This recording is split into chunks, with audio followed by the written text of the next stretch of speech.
Hello my dear students. आज के इस लेक्चर में डिस्कस करने जा रहे हैं प्रॉपर्टीज ऑफ ईएमडब्ल्यू यानी इलेक्ट्रोमैग्नेटिक वेव।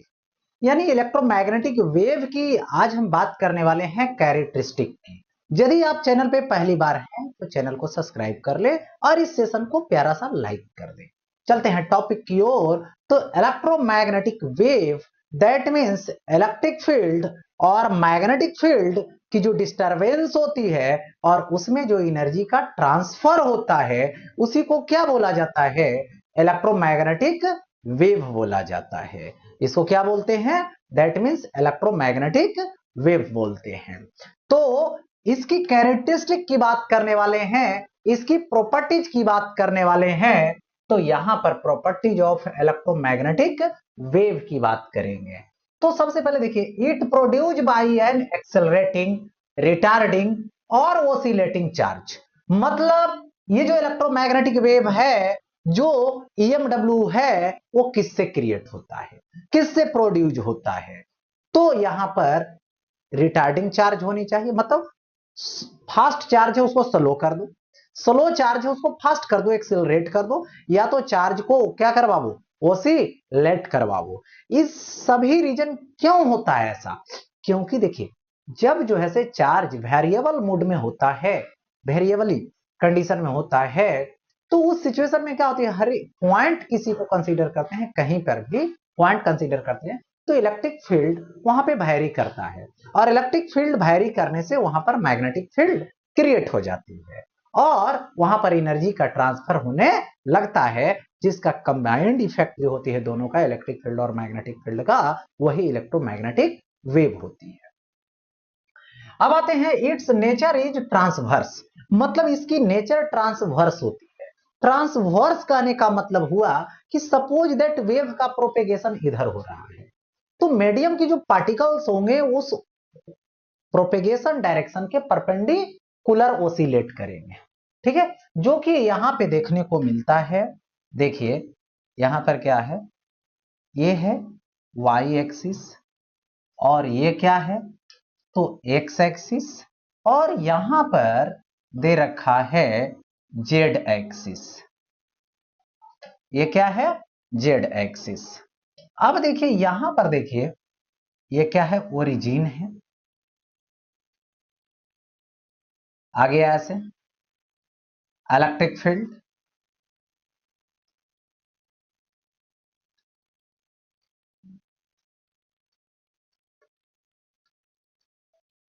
दे रखा है, और यहां पर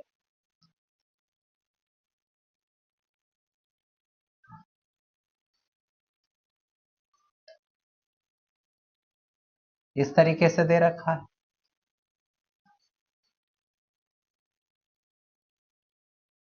ठीक है, तो यहां पर इधर क्या होगा, प्रोपेगेशन होगा, एक्स एक्सिस के अलोंग डायरेक्शन ऑफ प्रोपेगेशन है, जो क्या होता है, वाई एक्सिस के साइड में ओसिलेट कर रहा है, तो एक्स एक्सिस के डायरेक्शन में प्रोपेगेशन हो रहा है। जेड एक्सिस में ओसिलेशन हो रहा है मैग्नेटिक फील्ड का, और एक्स एक्सिस में प्रोपेगेशन हो रहा है। तो ये हो गया, it's nature is transverse. Okay, अब देखिए, these waves do not require any medium to travel। यानी वेव जो होती है यहां पर इलेक्ट्रोमैग्नेटिक वेव, इसको ट्रेवल करने के लिए किसी मीडियम की रिक्वायरमेंट नहीं होती। ठीक है, ये विदाउट मीडियम यानी वैक्यूम में भी ट्रेवल करता है, जिसकी स्पीड वैक्यूम में c is equal to over mu naught epsilon naught होता है। तो over mu naught epsilon naught, तो म्यू नोट का मतलब होता है यहां पर 4 पाई इंटू 10⁻⁻⁷। एप्सिलॉन नोट का मतलब होता है 8.85 इंटू 10⁻⁻12। वैल्यू रखोगे, इसको कैलकुलेट करोगे, तो ये आ जाएगा 3 इंटू 10⁸ मीटर पर सेकेंड। कहां? तो वैक्यूम में। The speed of electromagnetic wave any medium, यदि कोई ट्रांसपेरेंट मीडियम, या तो किसी मीडियम की बात की जाएगी, क्योंकि देखिए होता क्या है कि इलेक्ट्रोमैग्नेटिक वेव की एक फैमिली है, मेंबर है, जिसको स्पीड सॉरी लाइट बोलते हैं। लाइट एक क्या है, इलेक्ट्रोमैग्नेटिक वेव है। यानी इलेक्ट्रोमैग्नेटिक वेव बहुत सारे हैं, उसमें से लाइट एक इलेक्ट्रोमैग्नेटिक वेव है, जिसकी स्पीड आप लोग जानते हैं वैक्यूम में 3 इंटू 10⁸ मीटर पर सेकेंड होता है। लाइट ही नहीं, जितने भी इलेक्ट्रोमैग्नेटिक वेव है सभी का। लेकिन यदि किसी मीडियम की बात आएगी तो मीडियम में क्या होगा, सो देखो Vm होगा is equal to over mu naught mu r epsilon naught epsilon r. That means यहां पे over mu naught epsilon naught over mu r epsilon r. ठीक है, म्यू आर और ये हो गया एप्सिलॉन आर, इसको बोला जाता है C. So Vm is equal to over mu r epsilon are.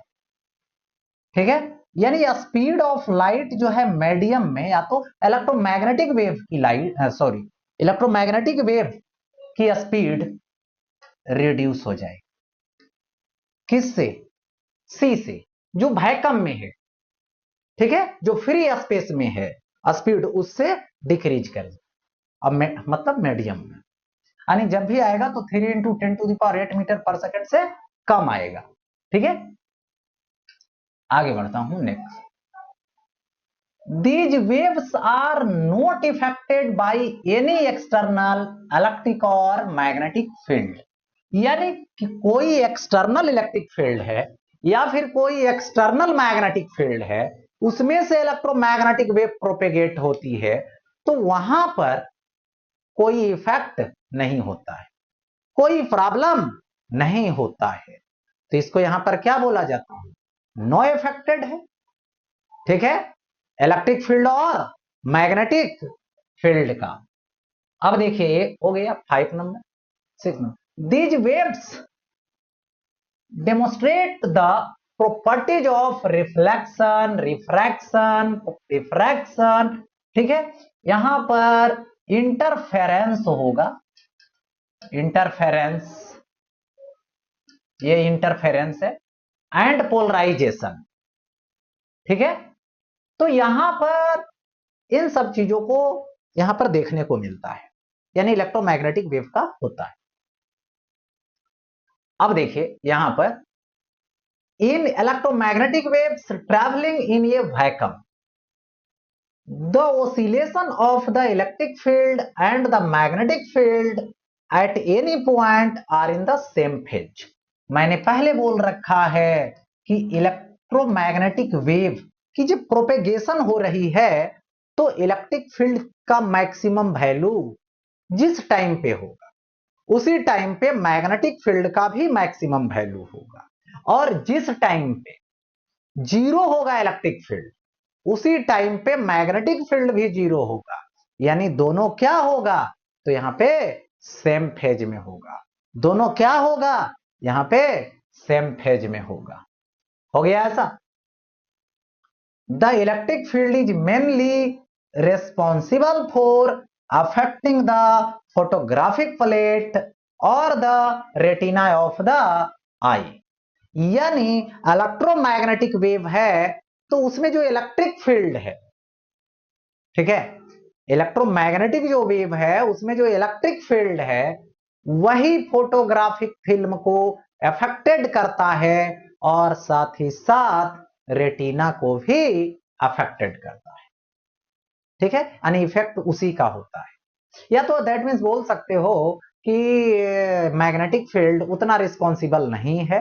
किस लिए, यदि किसी ऑब्जेक्ट को देखते हैं तो देखने के लिए लाइट की जरूरत है, light that means electromagnetic wave, तो उसमें इलेक्ट्रिक फील्ड और मैग्नेटिक फील्ड है, तो इलेक्ट्रिक फील्ड के कारण हम लोग किसी ऑब्जेक्ट को देख पाते हैं।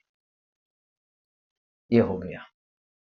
अब देखिए यहां पर these waves have an average electrical energy density and average magnetic energy density।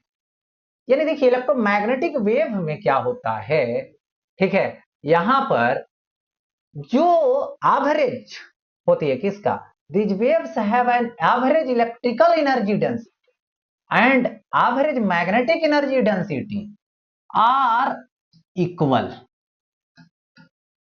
ठीक है, यानी यहां पर electric magnetic sorry average electrical energy density जो होगा, यूई डेंसिटी हो गया इलेक्ट्रिक का, इसका एवरेज लेंगे मैग्नेटिक का, तो ये दोनों आपस में क्या होगा, तो बराबर होगा, ठीक है।